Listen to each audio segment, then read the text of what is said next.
Hey boos, and welcome back to Cooking with Kiana, where I show you how to make restaurant quality meals in the comfort of your own home. So today we are going to be making one of my favorites, lasagna. And this is not just your average lasagna, this is 4-cheese lasagna. Once you follow this recipe, you'll be making lasagna like a pro in no time. So let's start cooking. Here is everything that we'll be using for this recipe. Lasagna sheets, 30 ounces of ricotta cheese, 2 eggs, two 24-ounce cans of tomato sauce or spaghetti sauce, 1 pound of ground beef, 1 pound of sweet Italian sausage, mozzarella cheese, Monterey Jack and cheddar cheese blend, sliced provolone cheese, 1 medium-sized onion chopped finely, 1 bell pepper chopped finely as well, 4 garlic cloves chopped finely, roasted garlic and rosemary sea salt spice blend, oregano, basil, and tomato spice blend, crushed red pepper, paprika, parsley, complete seasoning, and black pepper. Okay, so first I'm going to start off by putting my stove on a medium to high heat, and I'm going to add in the ground beef and the Italian sausage. As you can see, I have not added any oil to my pan because the ground beef and the sausage is going to produce its own oil. Alright, so once we've got all that in the pan, I am just going to use my spatula and I'm going to break up that meat. And I'm going to brown the meat first before seasoning it. When you do it this way, it keeps in all the moisture. Also guys, be sure to check the description box for the full recipe and step-by-step directions. Also, if you like this kind of content, be sure to subscribe to my channel. That way you don't miss a new recipe every week. Now I'm going to go in with a teaspoon of rosemary and garlic salt blend, 1 teaspoon of complete seasoning, and we're going to add in the garlic and the peppers and the onions. And you want to make sure you chop up those onions and peppers very finely. I'm sure you don't want big chunks of onion in your lasagna. So once I'm done mixing that up, I'm going to add in my 2 cans of spaghetti sauce. If you notice, when you pour out that jar, there's going to be a little bit of leftover sauce in the bottom. Add some water, shake that up, and then add the remainder to the pan. So once I have mixed that up, I'm going to add in 2 teaspoons of oregano, basil, and tomato spice blend, 2 teaspoons of parsley, and 2 teaspoons of crushed red pepper, 1 teaspoon of paprika, and 2 tablespoons of sugar just to balance out that acidity. Then I'm going to add 2 teaspoons of complete seasoning, mix everything together, and we're going to put our stove on simmer, and we're going to put some foil on top, and we're just going to let that cook for about an hour. We all know the key to a good lasagna is an amazing sauce. Okay, so while that's simmering, I'm going to get everything else ready. So I'm going to start off by just whisking 2 eggs and setting that aside.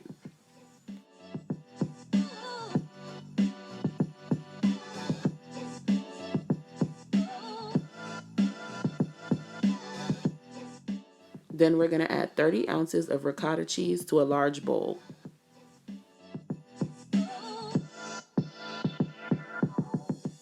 Then I'm going to add 2 teaspoons of the rosemary sea salt blend, 1/8 of a teaspoon of nutmeg. Do not skip that step. I'm telling you, you add nutmeg, it's going to really enhance that flavor. Then I'm going to add a teaspoon of parsley, and I'm going to give that a good stir.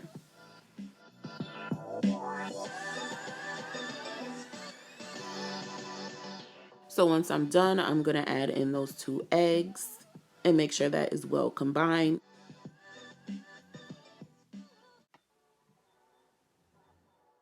And once that is well combined, we are going to set that aside. Make sure you put this in the fridge so it does not melt. So now I'm going to put my fire on high, and we are going to boil some water. I added some butter and a little bit of salt, and we're just going to let that come to a boil. Once it has came to a boil, we are going to add in our lasagna sheets.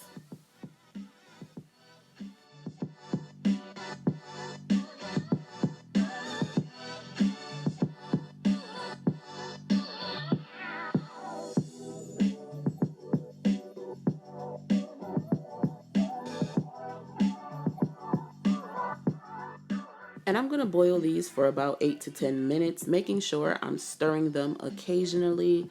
That way they don't stick together. And of course, when they're done, you want to make sure you drain them and let them cool off so they can be ready for use.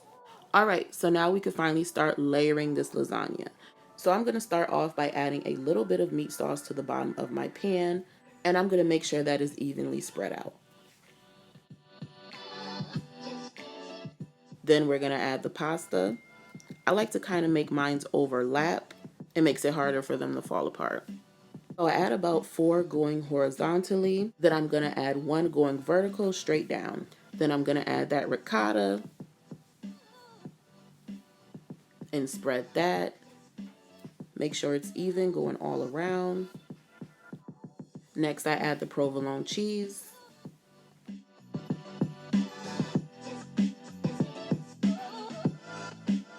And another layer of meat sauce.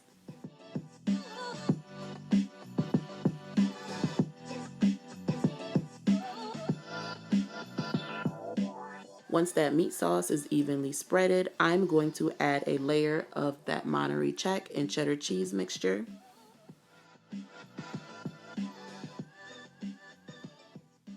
Then I'm going to add another layer of pasta.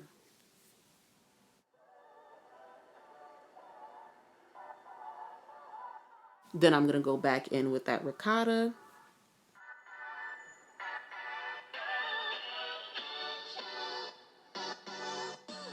Add another layer of provolone cheese. Then add another layer of meat sauce.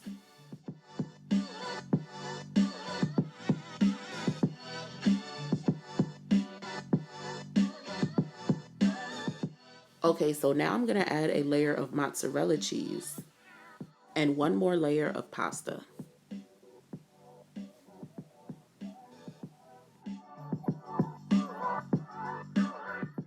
Now that we are done with the layers, I'm going to add some sauce on top and some cheese just to close this off. You always want to add sauce on top of your lasagna. If not, the top's going to be dry and we don't want that. And now I'm going to add some cheese to go on top. I am using mozzarella and the Monterey Jack and cheddar cheese blend. Keep in mind, if you're not a fan of any of the cheeses that I use, you can always substitute them for another cheese.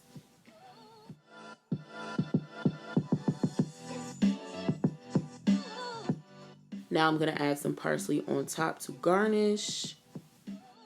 And cover your pan loosely in aluminum foil. You can also spray the foil with cooking spray. This will really ensure that that cheese will not stick to that aluminum foil.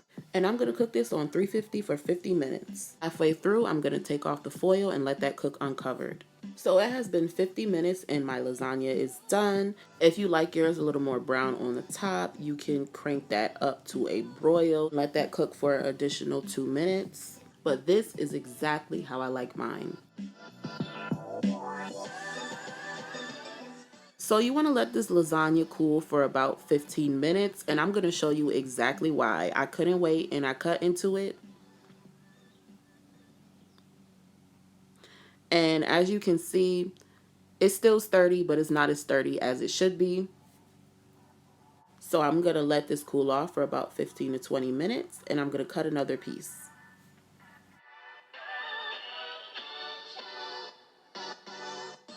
As you can see, it is sticking together. It is not falling apart.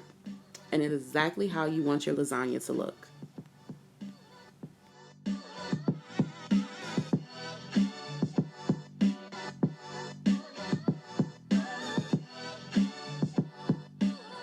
And that is the final product, guys. I hope you guys really enjoyed my lasagna recipe. Let me know what you think about this recipe in the comment section below. And if you like this recipe, be sure to share it with all your family and friends, as well as hitting that like button. Thanks for watching, and I will see you guys in the next video.